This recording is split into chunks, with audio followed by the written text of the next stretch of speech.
Warren, how would you define true success? Well, I've said many times that if you get to be 65 or 70 and later, and the people that you want to have love you actually do love you, you're a success. I've never seen anybody that reaches that age. I mean, I'm not talking about somebody that's in extreme poverty or pain or something, but I've never seen anybody that, if they have a lot of people that love them, that is other than happy. And I've seen some very, very wealthy people that they give testimonial dinners to and name schools after and everything. And nobody loves them, you know. Their own kids would say, he's in the attic, you know. They never came. What are, say, 3 pieces of advice you would give to people who are looking to succeed in business? Well, by far the best investment you can make is in yourself. I mean, for example, communication skills. I tell the students that come that they're going to graduate schools and business, and they're learning all these complicated formulas and all that. If they just learn to communicate better, and both in writing and in person, they increase their value at least 50%. And, I mean, if you can't communicate, somebody says, you know, it's like winking at a girl in the dark. Nothing happens, you know, basically. And you have to be able to get forth your ideas, and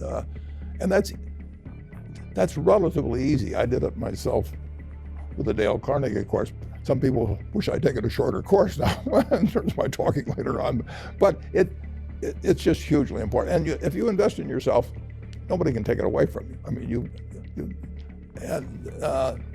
the second thing, which I'll get a certain criticism for not living it, but I do tell those students, you know, that if I gave you a car and it'd be the only car you get in the rest of your life, you take care of it like you can't believe. Any scratch, you'd fix that moment. You read the owner's manual, you keep a garage and do all these things, and you get exactly one mind and one body in this world. And you can't start taking care of it when you're 50. By that time, you'll have rusted out if you haven't done anything. So you should really make sure that you just remember that you just got one mind and body to get through life with and to do the most with it. What about life advice? Well, life advice is, you know, the most important thing, aside from the things I've talked about already, is really who you associate with. You want to associate with people that are better than you are. I mean, basically, you'll go in the direction of the people that you associate with, and you want to have the right heroes. You want people, if you want to emulate somebody, you better pick very carefully who you want to emulate. And when, obviously, you can't pick your parents. They're going to have an enormous influence on you, but you don't get a choice on that. But you get choices as you go down the line, and who you admire, who you want to copy, and the most important for most people in terms of that decision is their spouse. It's also important in terms of a partner in business, but the partner in life is the most important one. You want to pick a spouse that's better than you are, and then he or she, and you hope they don't figure it out too fast. Great. Biggest mistakes people make when investing? Well, they try to, they just don't realize that all you have to do is just buy a cross-section of America and then never listen to people like me or read the papers or do anything subsequently. They think that because you can trade, you should trade.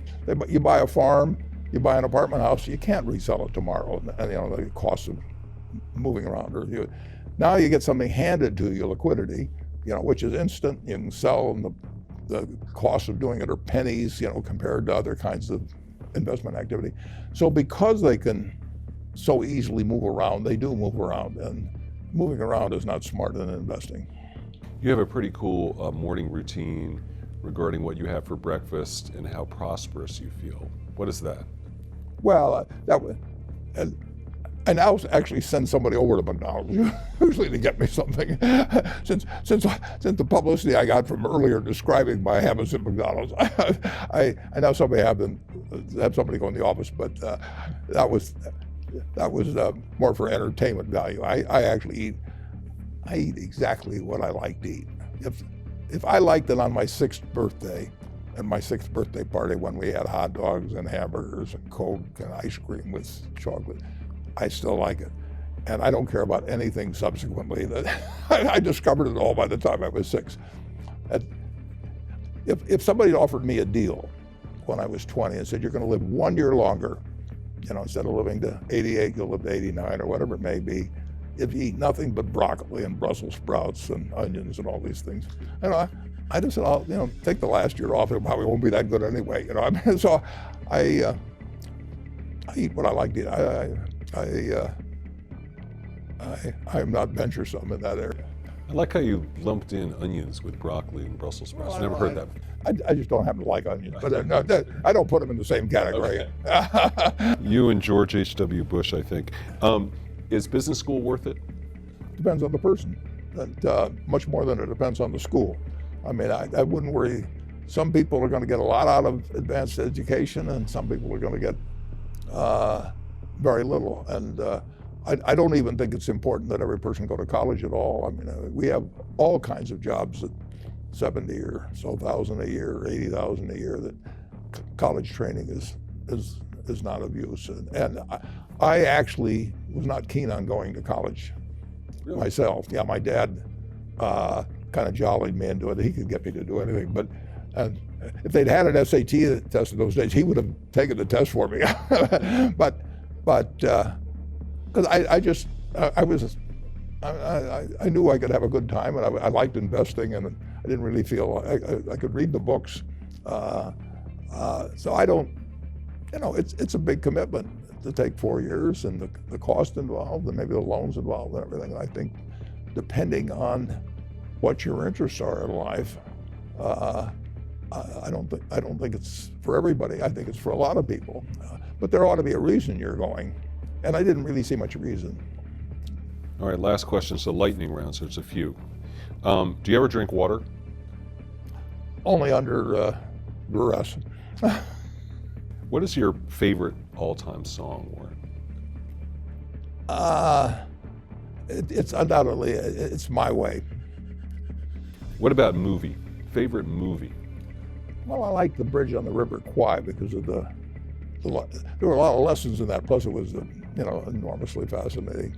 Catchy tune also. Pardon? Catchy tune also. Yeah, Right. very. Right. But the ending of that was sort of the story of life. He created the railroad, and did he really want the enemy to come in across it? Got it. Favorite book? Well, the favorite book from the book that had the most impact on my life was The Intelligent Investor by Ben Graham. I knew you were going to say that. Favorite TV show? It's probably going to be it would be Nebraska in some huge bowl game and winning. And finally, what do you carry in your wallet, and how much money do you tend to carry around? Well, I probably carry maybe $400. I actually my wife likes to use cash, so I just take home a chunk of cash every now and then she doles it out. She looks at my billfold and sees whether all the hundreds are gone. Sticks a few in there. It's pretty simple. And credit cards? I've got an American Express card, which I got in 1964, but I pay cash 98% of the time. If I'm at a restaurant, I always pay cash. It's just easier.